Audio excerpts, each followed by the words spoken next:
This is the month we are finally getting a lot of games, including Assassin's Creed Shadows. What more surprises have Ubisoft got in store for us? We are running through these 13 PS5 games out in March 2025, and I'm telling you, there are a few hidden gems in here that I am buying day one. But let's take a look at the PS Plus games coming for March, and they are dropping on the 4th, and we have Dragon Age the Veilguard,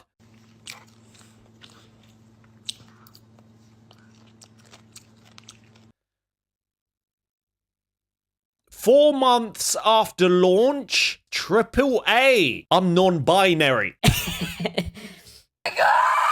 Anyways, we have Sonic Colors Ultimate for PS4, and we have Teenage Mutant Ninja Turtles, the Kawabunga collection for PS4 and PS5. So for PS Plus, it's not exactly the best months. Number 13, we have Age of Mythology Retold, a remastered version of the classic strategy game, which was released all the way back in 2002. Now, if you did play this all the way back then you will be excited for this, because this is a real-time strategy game where myths and humans collide. You'll be able to build your own empire, fight up against enemies, but use the power from the gods and monsters to help build your legacy. There are many enhancements as well as enhanced visuals, audio, expanded campaign where you can experience a 50-mission campaign set across various worlds like Midgard and Egypt. There are new game modes like the Arena of Gods where you can play co-op and multiplayer as well, as you'll be able to choose from Greek, Norse, Egyptian and Atlantean pantheons, and with each of them you'll be able to use their gods. Now at number 12 we have a hero shooter, a 5v5.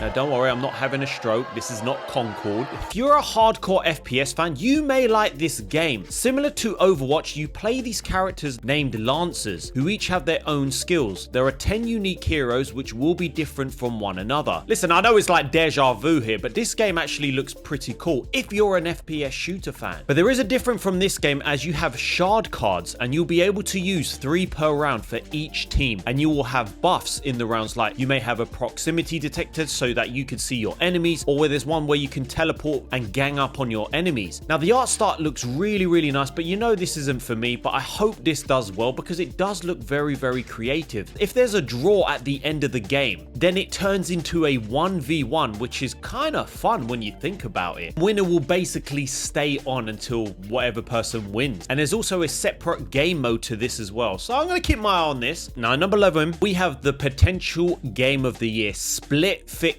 is one I cannot wait to play with Els and spend hours just waiting for it to figure out how to double jump. The same developers as It Takes Two, A Way Out. This is a 2-player co-op, and you take on the role of Zoe and Mayo, who get trapped within their own stories after the high-tech company is trying to steal their creative ideas. And this is a blend of fantasy world and sci-fi world, so they're going to blend this all together. Local and online co-op, new abilities, environments, powers. There's not much I need to say about this apart from that, for me, this is a day one purchase. How about flying around in space?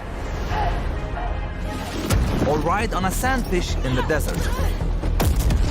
So in number 10, we have Suikoden 1 and 2 Remaster, and although I don't usually play these sort of games, I had to look at the comments on YouTube, and I have to say there is a lot of praise for this damn game, so don't jump the gun too easy. Suikoden 1 and 2 Remaster is a collection of role-playing games where there has been quality of life improvements, redesigned cities in HD, better controls, a new dash button, and options for the combat. Now the first game tells the story of a young hero known as the Hero of the Gate Rune, who is part of the Imperial Army of the Scarlet Moon Empire. So early on in the game, you will be portrayed by the Empire, and after uncovering a corrupt plot by the Emperor and his associates, and the second place takes a few years after the events of the first game. In number 9, we have Bionic Bay. This platformer looks like it has crazy physics in the game where you will have to use your brain, if you're like me and you have your brain.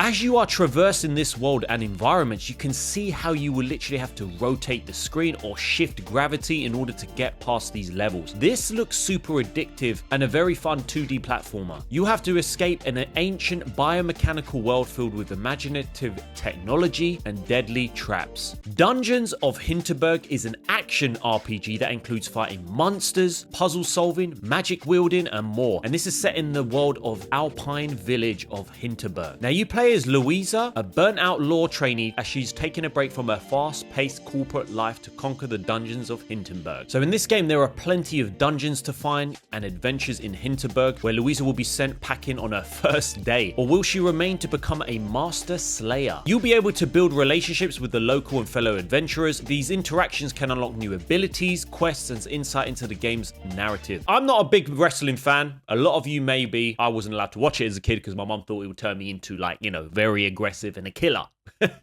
So I couldn't play the GTA or fighting games that were pixelated. WWE 2K25 is coming, and there's been a lot of improvements to the game. There's an intergender matches now, so male, female, realistic. We also saw the state of play with the island mode, where a lot of people were not happy about this because basically who asked for this, and the amount of monetization that's going to be in this game is going to be absolutely nuts. The island allows players to explore various districts, complete challenges, and engage in multiplayer activities, and the game features over 300 superstars, legends, and the WWE Hall of Famers, including John Cena, The Rock. If you love baseball, MLB The Show 25 is coming soon, and there's been a lot of improvements. This game introduces Showtech, a new technology that powers hundreds of original player animations, enhancing on-field realism. There's been improvements to franchise mode, like updates have been made to the free agency and trade logic, offering a more authentic and strategic experience. There's also new game modes, the introduction of Diamond Quest, a roguelike mode where players earn rewards through various challenges, adding a variety to the gameplay. Road to the Show, players can now begin their journey in high school and college, including teams like LSU and UCLA, adding depth to the career progression. This just makes me miss playing sports games, and I just miss like doing those sort of challenges and career mode. Oh, what a shame. Now at number 5, we have Assassin's Creed Shadows, and this game is finally coming out. Whether you hate or like this game, or hate Ubisoft, love Ubisoft, this game has just received so much negativity, and I feel like it just hasn't caught a break. People are playing the game. There's been physical copies that have got out. In this game, you play as Yasuke and Naoe, and we know Yasuke seems very out of place. It's weird how they've reduced his role, which for me, it doesn't make sense because supposedly Naoe is the main protagonist. I would want to play more as her. She's more of the stealth assassin, and some of her gameplay looks really, really good. We've seen some new gameplay come out recently, and her assassination abilities look very good. I just wish they had the one protagonist. Being in Japan, there's no doubt that Ubisoft make amazing open world games in terms of graphical fidelity, the environment. Can this gameplay and the NPCs and the story be enticing? Because I feel like with this game, I don't think I would play this game for the story, but there is a lot of customization. There's different armor sets, weapons, you can go prone. But are you excited for this one? I will be playing it, and we're going to see what happens. In number 4, we have Bleach, Rebirth of Souls, and this is an upcoming 3D arena fighting game based on the popular anime and manga series Bleach. This game offers multiple game modes, including single player campaigns, local multiplayer, and online multiplayer. Now, I'm not familiar with the manga or the story to this, but the story spans from Ichigo's first encounter with Rukig. I'm sorry if I got these names wrong. During the agent of the Shinigami. The gameplay looks pretty cool. You'll be able to choose from a range lineup of characters, each with unique sword abilities and combat styles. The game features a variety of characters from the Bleach universe. Now in number 3, A.I Limit. I've downloaded the demo because I want to try this game out. This looks right up my street, more so because it's a Chinese indie studio. The Asian developers are doing it. This is set in the post-apocalyptic sci-fi world in the distant future. Now, civilization has collapsed, just like the UK, and the world is plagued by a mysterious substance known as the Mud. Monsters roam the land, and survivors struggle to endure. Players control Arisa, a blader, a powerful entity equipped with incredible regenerative abilities, and her quest involves exploring the ruins of ancient cities, battling formidable enemies, and uncovering the truth behind the apocalypse to inspire hope for a new world. There is a character customization, a range of beautiful environments, and there's multiple endings. Now, for all you survival fans out there, this one looks impressive with Atomfall coming end of the month. Atomfall was set 5 years after the Windscale nuclear disaster in northern England. This game looks beautiful as you investigate the fictional quarantine zone. Players assume the role of this particular character who has lost his memories, navigating through this desolate landscape, uncovering the mysteries of the catastrophe and interacting with various factions, including mutated creatures, cults, and military agents. Now, all the worlds are interconnected, like the Lake District, Cumbria, and you'll have to uncover the secrets within this world. So you will have to utilize a variety of weapons and stealth tactics. The game emphasizes on resourcefulness, with ammunition being scarce, being a survival game, encouraging players to craft weapons and employ strategic combat. You have to manage the protagonist's health, heart rate, and strenuous activities which can elevate his heart rate, leading to vision and hearing impairments. You actually have the choice to complete this whole game without killing any enemies. Wow. I wonder if there's a trophy for that. Now, in number 1, this is another day 1 purchase for me. I don't know where I'm getting this money from. I'll find it. The first Berserker Khazan. This looks very impressive, and we saw this at the State of Play. There was a demo, or I believe they showed a demo, but there's no demo on the PSN. I really do think this game is going to be a madness. This looks freaking awesome. Now, I really love that this is more of a linear game with interconnected levels with a lot of enemy bosses, and the fact that this is a fast-paced game and is focused on parrying and dodging. I know this game has been compared to Souls-like games, and some of you might be happy or sad about that. I'm okay with it as long as it's not harder than Sekiro. I haven't even bothered to play that game. You'll be able to customize Khazan's abilities and equipment, and changing and combining different weapons to match your playthrough. Khazan was once a hero who saved an empire from a terrifying berserk dragon, and he has become a celebrated figure. However, this heroism led to betrayal. After using the immense power of the Berserker, Khazan was wrongfully branded a traitor and cast out. His arms were severed, and he was exiled to a desolate snow-covered mountain, left to suffer the consequences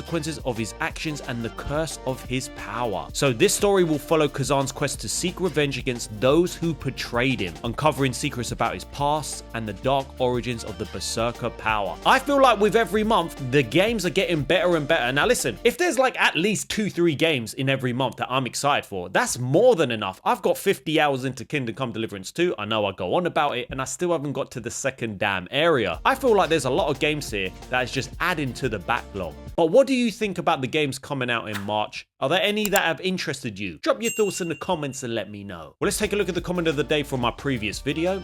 I bought the PS5 Pro. Shout out to Bib55. I bought it last Friday. I was saying to my wife, don't let me buy it if I try, since the announcement and prices exactly like you. I saw that I own more than 30 games that are on the PS5 Pro Enhanced. I have a OLED 65-inch, and I really care about details, picture quality, and smoothness. So I bought it and I don't regret it. Your conclusion about the PS5 Pro is perfect. Sorry for my English, I'm French. Thank you for the comment, bro. It's perfect, your English. Don't worry about it. Listen, I know I got a few comments on there. How much was Sony paying you? Is this a sponsored video? No, it's not a sponsored video. I just said my honest thoughts. Now, the original PS5, I said that I like probably the look of it. It's probably a bit more silent. It feels a bit more premium. Yes, I'm very impressed with the games I've played so far with the PS5 Pro upgrades. I think it's unbelievable. It's literally bridging the gap between fidelity and performance. And for me, that's very, very impressive. Is it a must buy? Of course not. If you have the money and you want the best graphics possible, then yeah, you might want to buy it. When I said, is it worth it? I said it's subjective.